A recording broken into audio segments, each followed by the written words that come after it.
Noh, Kõutsi poiss on tagasi USAs, kes Minnesotas suvel käib, teab kindlasti, et igas järves ja veekogus kasvab rohkesti rohi nimega milfoil, mis teatavasti toodi kuskilt Aasiast sisse ja nüüd kasvab igal pool.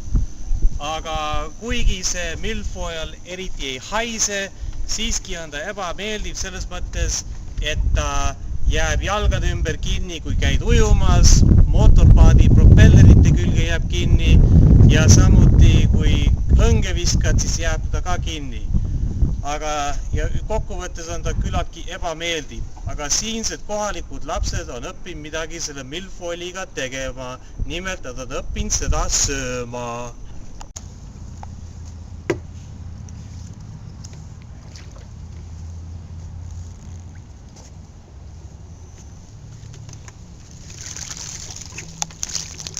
Segaksin siin vahele. Sööte seda milfoili? Ja kuidas te sööte? Kas sööte nii toorelt või teete salatiks või supiks või mida te teete? Toorelt. Ja kas see maitseb või? Äkki näitaksite, kuidas see asi käib? Okei.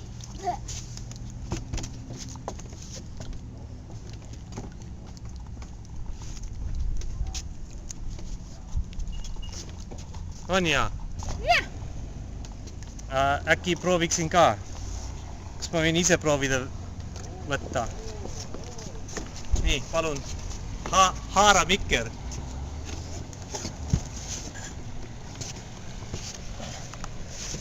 Veeren siin mingi nagu mingi morsk. Jah. Nojah.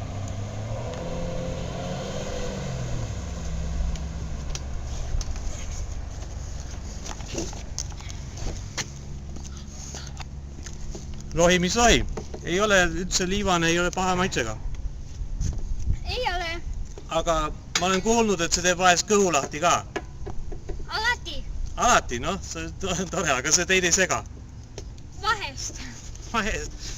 No jah, lapsed, võtke kuulda, kui te Minnesotasse tulete ja tahate milfoilis lahti saada, siis tuleb seda süüa. Ja täisealistele, kellel on kõhuprobleemid, ei maksa minna üldse apteeki, vaid tuleb lihtsalt seda milfoili süüa ja nüüd me lõpetame selle juttu tänaseks. Jah. Mul midagi nagu segab. Jah. Mul ka.